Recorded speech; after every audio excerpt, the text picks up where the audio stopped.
नमस्कार दोस्तों, मैं मनीष कुमार JMS 94 चैनल में आप सभी का स्वागत है।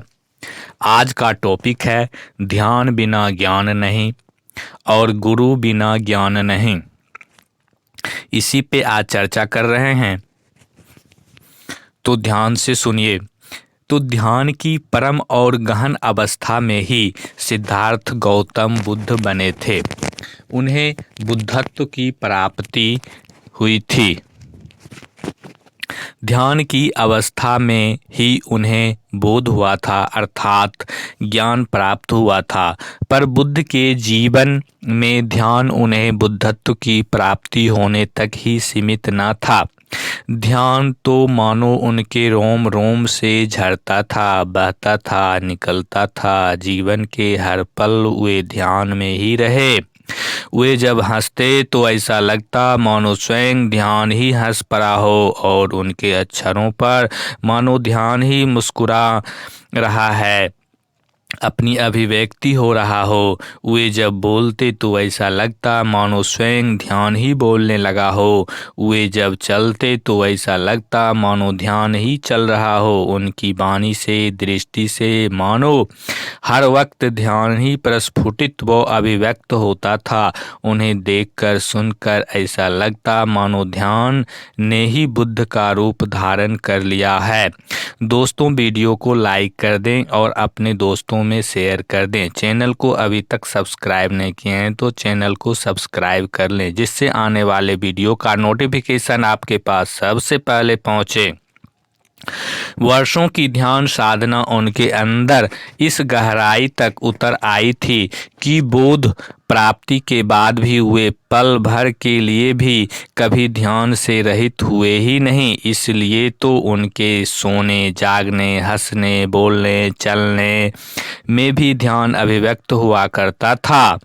भगवान बुद्ध के मिलने वाले चित्रों में हम उन्हें प्रायः ध्यानमग्न अवस्थाओं में ही देखते हैं। कभी वे पर्वत के ऊपर काली अंधियारी रात में खुले में बैठकर ध्यान कर रहे हैं, तो कभी वे बारिश की रिमझिम फुहारों में बैठकर भी ध्यानमग्न हैं। कभी वे खुले में नदी के तट पर ध्यानमग्न हैं, तो कभी काले काले बादलों से भरे आकाश के नीचे किसी शिला पर बैठे हुए ध्यानमग्न हैं।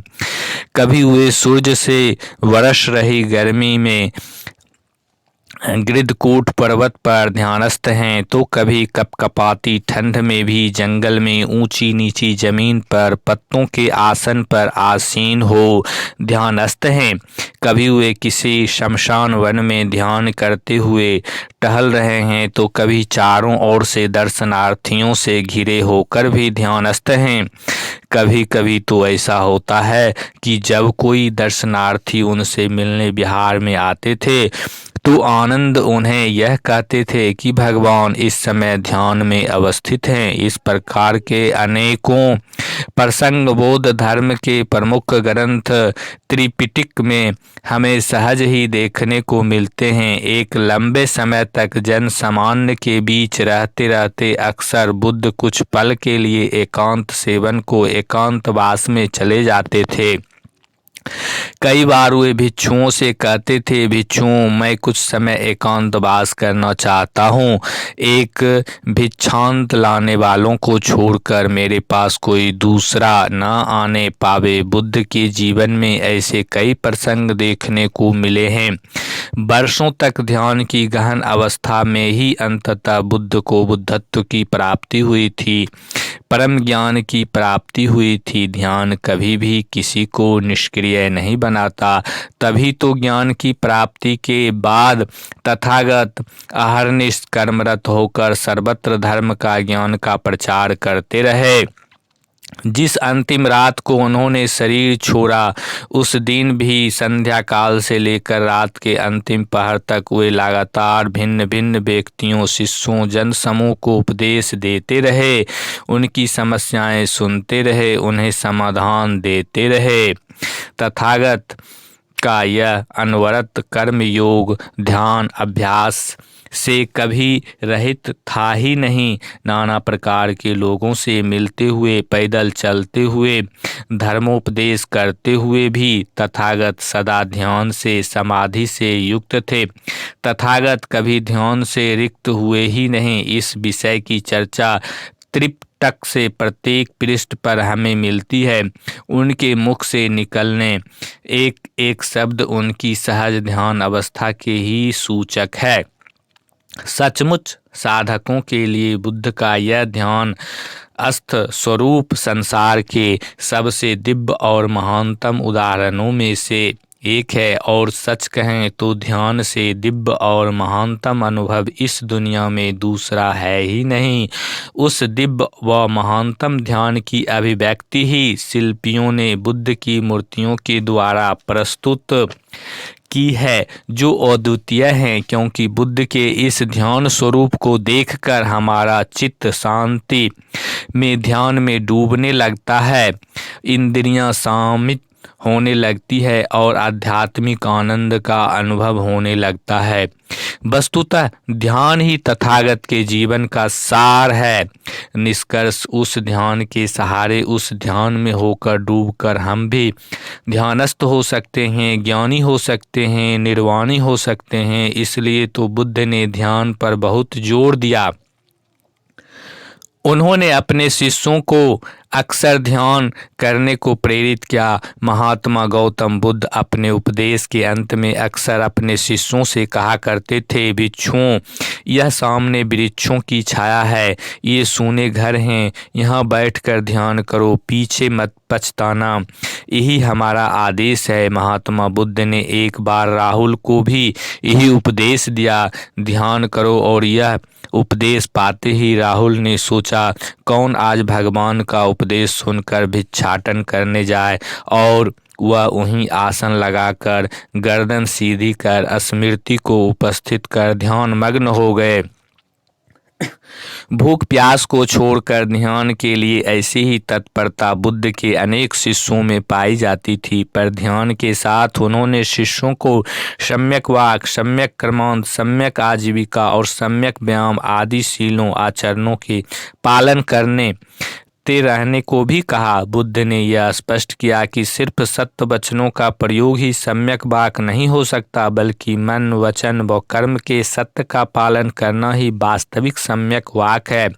सम्यक वाक के अंतर्गत कटु वचन का त्याग, परिनिंदा का त्याग, मधुर व मितभाषी होना आवश्यक है। पर निर्वाण प्राप्त करने के लिए साधक को सिर्फ सम्यक वाक का पालन करना ही पर्याप्त नहीं, क्योंकि बुद्ध का मानना था कि सत्यभाषी और प्रियभाषी होने के बावजूद भी व्यक्ति बुरे कर्मों को अपनाकर पथभ्रष्ट हो सकता है। अतः उन्हें सम्यक कर्मांत के पालन का भी उपदेश दिया। सम्यक कर्मांत का अर्थ बुरे कर्मों का परित्याग एवं शुभ कर्मों का पालन करना है। भगवान बुद्ध के अनुसार बुरे कर्म तीन हैं, हिंसा, अस्तेय और इंद्रिय भोग।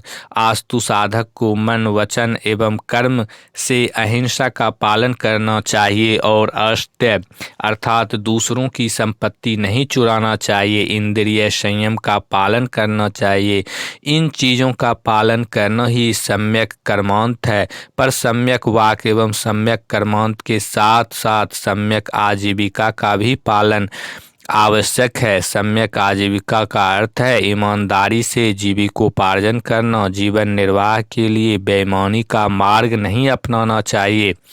धोखा, रिश्वत, लूट, अत्याचार, बेईमानी आदि अशुभ उपायों से जीविका निर्वाह करना महान पाप है। साथ ही ऐसे कर्म हमारे चित्त को दूषित एवं कलुषित भी करते हैं, जिससे साधक का साधना में और ध्यान में मन नहीं लगता। एक और प्रमुख शील है सम्यक व्यायाम। भगवान बुद्ध के अनुसार मन में व्याप्त पुराने बुरे अशुभ विचारों का बाहर निकालना, बुरे विचारों को मन से रोकना, अच्छे भावों को मन में भरना और उन अच्छे भावों को मन में कायम रखने के लिए सतत क्रियाशील रहना ही सम्यक व्यायाम है। इस प्रकार सम्यक व्यायाम उन क्रियाओं को कहते हैं जिनसे अशुभ मन स्थिति का अंत होता है तथा शुभ मन स्थिति का प्रादुर्भाव होता है। अतः ध्यान योग की साधना में रात साधक को ध्यान के साथ साथ सम्यक वाक, सम्यक कर्मांत, सम्यक आजीविका और सम्यक व्यायाम आदि शील आचरण का पालन भी करते रहना चाहिए। बुद्ध के अनुसार तभी साधक को अभिष्ट लक्ष्य की प्राप्ति होती है। ध्यान ही ज्ञान है और निर्वाण का और आनंद का साधन है, इसलिए हमें नित्य ध्यान करना चाहिए। बुद्ध के द्वारा दिखाया गया यह मार्ग बड़ा ही सहज, सरल और हर व्यक्ति के लिए खुला है। वह हर व्यक्ति जिसका लक्ष्य ज्ञान, निर्वाण है, आनंद है, वह इस मार्ग का, इस पथ का पथिक बन सकता है। और एक लास्ट में कोटेशन है, सारी दुनिया का ज्ञान प्राप्त करके भी जो स्वयं को नहीं जानता उसका सारा ज्ञान ही निरर्थक है। धन्यवाद दोस्तों, यहाँ तक वीडियो देखने के लिए। वीडियो को लाइक कर दें, शेयर कर दें और JMS 94 चैनल को सब्सक्राइब कर दें, जिससे आने वाले वीडियो का नोटिफिकेशन आपके पास सबसे पहले पहुँचे। धन्यवाद दोस्तों, जय हिंद, जय भारत।